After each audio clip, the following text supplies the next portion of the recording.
इस संसार में बहुत सारी समस्याएं, और हर समस्या को मिटाने के लिए तंत्र आपकी मदद करता है। इस संसार में हजारों बीमारियां हैं, और हर बीमारी को मिटाने के लिए परमात्मा ने औषधि इस संसार में पहले से ही पैदा करके रखी है। बस संयोग होना चाहिए बीमारी का और औषधि का, बीमार का और दवा का। दोनों का जब संयोग हो जाता है तो बीमारी खत्म, और तंत्र का और आवश्यकता का संयोग हो जाता है तो आपकी आवश्यकता पूर्ण हो जाती है। बीमारियां ऐसी ऐसी इस धरती पर है कि कभी कभार ये भी देखने को मिलता है कि आपका काम धंधा अचानक से बंद हो गया, सा मजा करो ठप हो गया, एकदम ताला लग गया, डॉट खत्म, और आपको आर्थिक हानियां हो रही है बार बार, और आपका कोई काम बन ही नहीं रहा, और अचानक से सब कुछ बिगड़ता जाता है। 99 पर आकर के आपका पानी खत्म हो जाता है, बस उड़ जाती है, सब किया कराया साफ हो जाता है। ऐसे में क्या करोगे? कुछ तो ऐसा होगा। एक उपाय लाया खोज के बहुत दूर से, आप उस उपाय को करेंगे तो बड़ा फायदा होगा। याद करोगे इस एस्ट्रो कमल को। क्या है, इस उपाय को आज तक जिसने भी किया है ना, जिसने भी किया, उसको मजा आ गया सब, कसम से आपको भी मजा आ जाएगा। करके देखिए, एक बार बता रहा हूँ, एक बार करेंगे मजा आएगा, जिंदगी में तबियत तर हो जाएगी, आलिशान जिंदगी जियोगे। एस्ट्रो कमल को याद करो। कैसे याद करोगे? उपाय तो सुनो पहले से, क्या कैसे याद करोगे? पहले मैं उपाय बता देता हूँ, फिर करना, फिर लाभ होगा तो याद करना। उपाय ये याद मुझे नहीं करना, याद परमात्मा को करना। आदमी को क्या याद करना? हम तो जल के बुलबुले हैं, आज उठे कल मिट जाएंगे, हमारा क्या? याद तो प्रभु को किया जाए जो सनातन है, शाश्वत है, उन्हें याद करना, धन्यवाद देना। प्रभु तेरी कृपा से एक बंदा मिला, उपाय बताया, उपाय बता के हमने उपाय किया, जीवन में मजा आ गया, ठाट हो गया, सब बढ़िया। तो उपाय सुनो, थोड़ा सा सरसों का तेल, कितना? इतना सा नाम मात्र का, थोड़ा सा सरसों का तेल तवे पे डालिए। छोटा सा उपाय, बिल्कुल छोटा सा उपाय, लेकिन बहुत बड़ा करामात है इसमें।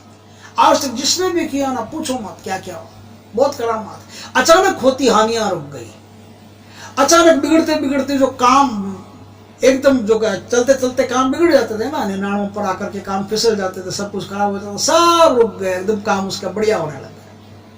अब उसकी जिंदगी में कोई परेशानियां ऐसे अचानक आने वाली, आर्थिक नुकसान वाली रही नहीं, सब बढ़िया हो गया। कैसे हो गया? एक छोटा सा उपाय, जीरा लाना पड़ेगा आपको, जीरा बाजार से, जीरा जीरा जीरा जीरा। और उस जीरे की एक खासियत होनी चाहिए, उस जीरे की खासियत ये होनी चाहिए। क्या खासियत होनी चाहिए? वो पहले से सुन लो। खासियत ये होनी चाहिए, क्या होनी चाहिए? एक तो उस जीरे में किसी प्रकार का कंकर, पत्थर, डंठल, फंटल, कचरा फचरा कुछ भी नहीं रहना चाहिए। आप 100 ग्राम जीरा लो, 50 ग्राम जीरा लो, 10 ग्राम जीरा लो, 10 किलो लो, आपकी मर्जी। लेकिन जितना भी लाए हो एकदम साफ सुथरा, माताओं बहनों को घर में कह देना कि भैया इसमें एक भी कचरा वचरा नहीं रहना चाहिए, वो सब निकाल दो।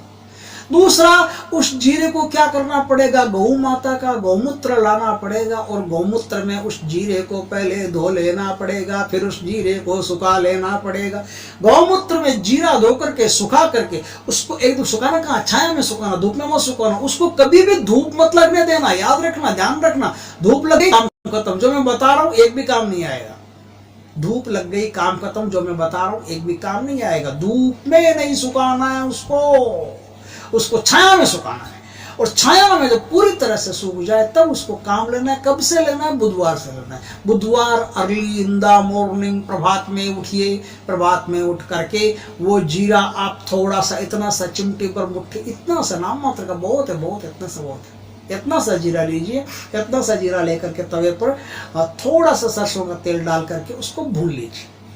भुनना कैसा है? भुनना ऐसा है कि जीरा जलना नहीं चाहिए, काला काला काला काला नहीं होना चाहिए, ब्राउन ब्राउन होना चाहिए, भूरा भूरा सा होना चाहिए। बस भूरा भूरा हो गया, काम खत्म। अब आपको रखना है अपने घर में दही, बरबसी दही लपेटायो, दही होना चाहिए। अब रोटी आप चाहे कोई भी बनाओ, बाजरे की बनाओ, गेहूं की बनाओ, मक्के की बनाओ, ज्वार की बनाओ, कुछ भी बनाओ, रोटी होती है वो रोटी चलेगी। 2 रोटी फलका हो तो 2 फलका, नहीं तो बाजरे की होती है 1 ही रोटी बहुत है, 1 रोटी तो 1 रोटी 2 रोटी जैसा भी हो। फलका हो तो 2 फलका ले लेना, नहीं तो 1 रोटी ले लेना।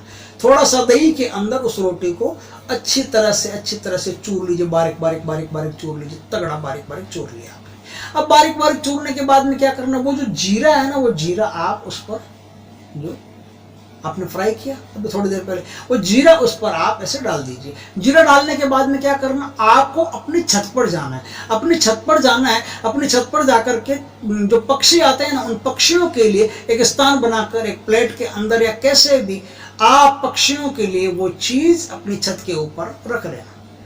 पक्षियों ने अगर खाना शुरू कर दिया, ये थोड़ी सी गंभीर बात है, पक्षी खाते नहीं है। अगर खाना शुरू कर दिया तो समझिए कि अब आपके दिन फिर गए, सारी बुरी ग्रह दशाएं बदल गई, अच्छे दिन आ गए।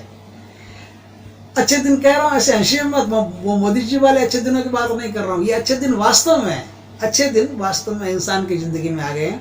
तो अच्छे दिन आपको लगेगा, अब खुद महसूस हो जाएगा कि अच्छे दिन आ गए। हर चीज में आपकी बरकत होने लगेगी, हर काम आसानी से होने लगेगा और हर काम आपका लाभदायक होने लगेगा।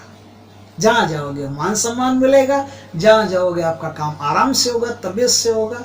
करके देखिए, ये बड़ा शानदार उपाय है। इस उपाय 42 डेज कम से कम करना पड़ता है।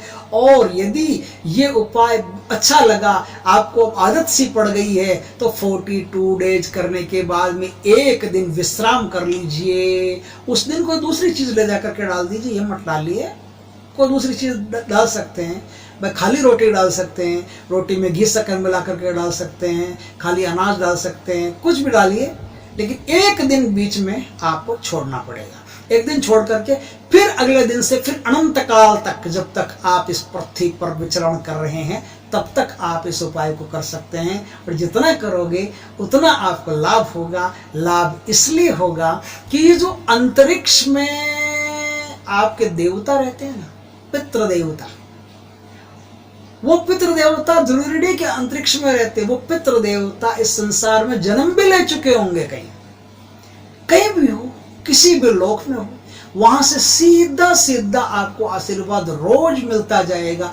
आपके वंश की एक चेन है, वंश परंपरा की, पितरों से लेकर के आज तक आपकी एक चेन है। वो चेन पूरी की पूरी जो चेन है ना, वो संतुष्ट रहेगी, तृप्त रहेगी, आनंदित रहेगी, मस्त रहेगी, मगन रहेगी। तो उनके भीतर से आशीर्वाद का रिसाव होगा, प्रस्फुटित होता रहेगा आपके लिए आशीर्वाद। ये आशीर्वाद ही, पितरों का ये आशीर्वाद ही आपको झट से ऊपर उठा देगा, लिफ्ट करा देगा। आप सोच नहीं सकते ऐसा आपके साथ, बड़ा मजा आएगा। करके देखिए, जिसने किया अब निहाल हो गया, आप भी निहाल हो जाएंगे। करके देखिए।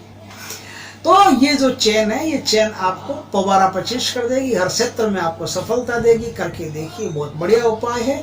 अपने यारों, दोस्तों, संबंधियों, सगों, सबको भेजिए। ये वीडियो सबके काम का है। मेरा क्या है, मुझे क्या लाभ, कोई खास लाभ अभी नहीं है। आप मेरी तरफ मत देखिए, सबको भेजिए, सबको लाभ मिलेगा इससे। और सबको लाभ मिलेगा तो आपको भी परमात्मा की कृपा से सफलता मिलेगी। उपाय अच्छा है, करके देखिए। और लाइक कीजिए, कमेंट कीजिए, शेयर कीजिए। पहली बार आप हमारे चैनल पर आए तो चैनल को सब्सक्राइब कीजिए। पास में जो बेल आइकन का बटन है वो दबा दीजिए, ताकि हमारे ज्ञानवर्धक जानकारीपूर्ण वीडियो सबसे पहले आपके पास आ सके। जय श्री कृष्णा मित्रों।